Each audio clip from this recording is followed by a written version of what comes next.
Hello, and welcome to Saorsa, or at least, this is the video series which will describe what the game's about, and the mechanics and decisions that go into creating it.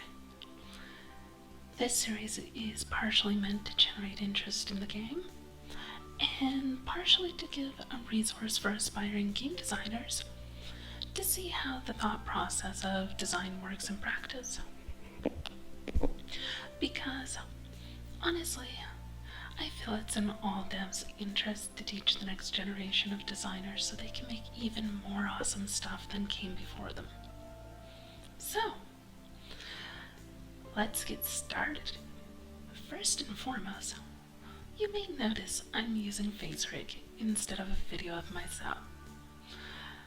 I'm one of those odd people who believes it doesn't matter who says something, only what is said. Saorsa will stand or fall based on its merit, not whether it ends up with a cult personality following. Not that I could pull such off anyway, but even if I could, the point would still stand.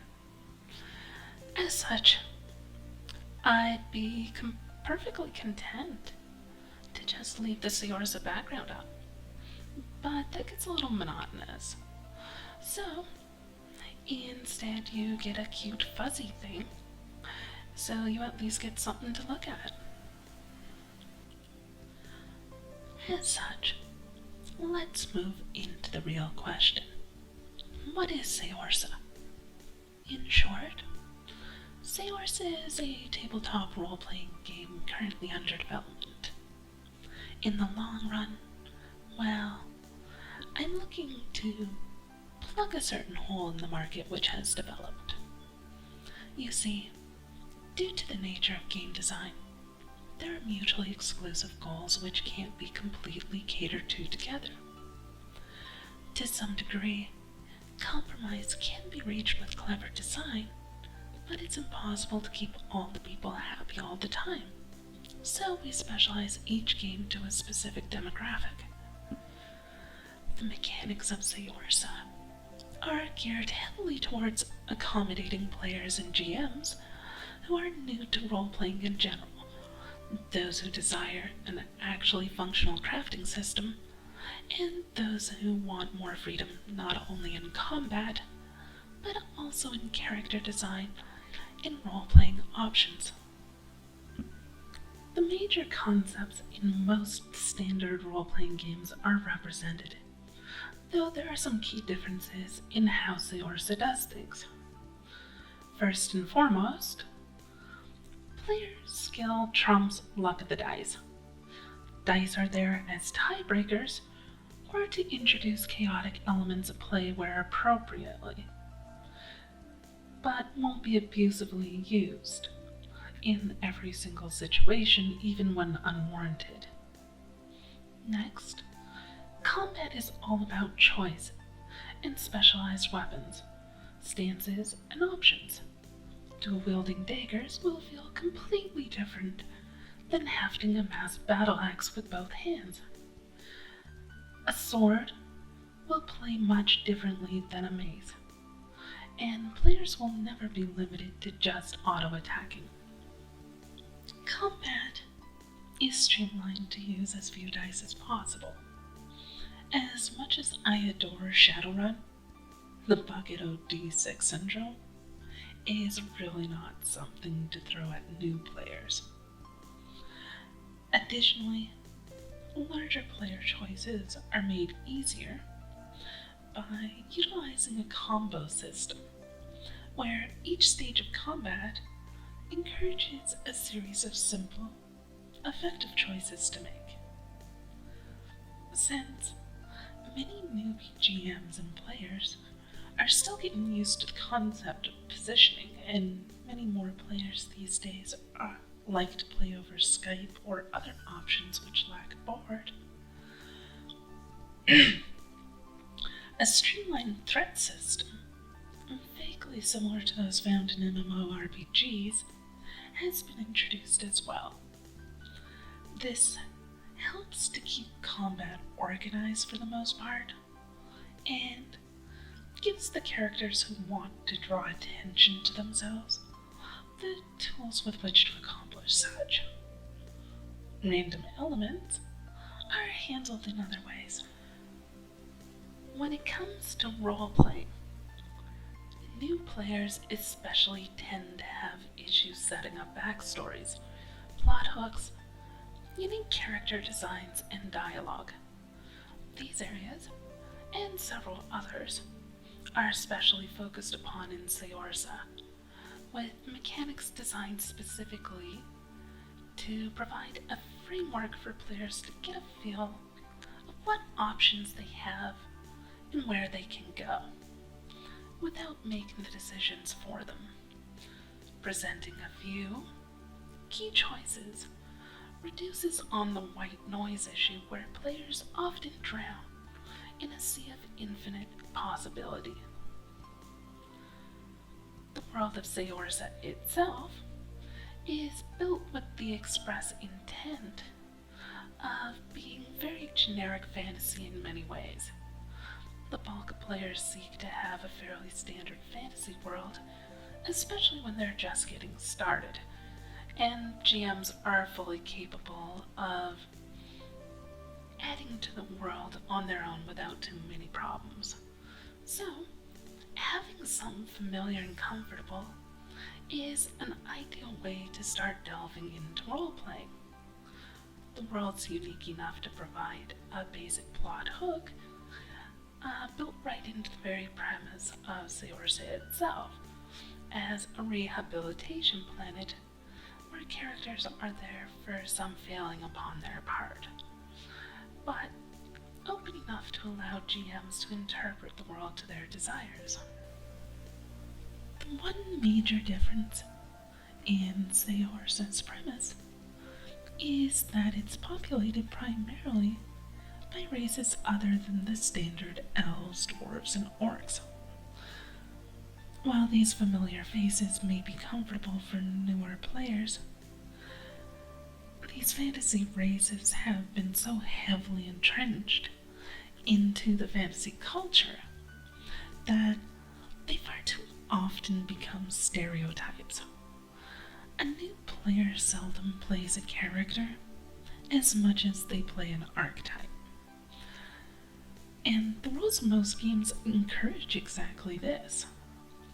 The elven druid, the orcish barbarian, the halfling rogue. These are so standard of fare that players are often penalized when playing unique concepts. And this is exactly what we should be avoiding encouraging players to do. Instead, we should encourage them to play the character they want to play, not the one with the highest stats. And we can reserve that for after they gain system mastery. Much like the rest of the game's design, the skills, talents, and class systems are quite wide open, with lots of room for players to pick what they want to do. A mage who uses magic to augment her physical attacks, but mostly relies on a sword? No problem. A warrior who utilizes gravity magic to pin an enemy down to swing at them easier? You got it. The addition of so-called prerequisite skills gives players a bonus for working towards skills their class is especially well known for, without forcing them to go that route. Prestige classes also build onto a character's current class, adding to and enhancing it with further specialization, rather than completely abandoning the core class. So, players never have to feel like they're losing something by gaining prestige. There are many other aspects to what makes Saorsa unique, and these will be described in later videos in the series. But for now, the key is that Saorsa has both a low skill floor for new players and GMs, yet a high skill ceiling for advanced players who would like to take full advantage of the customization options and unique gameplay Saorsa offers. Note that Saorsa will be released for free as a hyperlinked PDF because I believe this resource should be available to everyone who wants to start enjoying role-playing, and they should all have access to such regardless of their financial situation. If you ever see a PDF copy of Saorsa that costs money, please report it to me immediately at support@saorsa.info. Printed physical copies of the player's handbook and GM guide, as well as supplemental materials such as additional worlds and settings, extra races, and so on, will be priced lower than many other games, as I literally have only myself to look after. This is a one-woman job. There are no other employees to pay off, no company to back, no creditors to appease.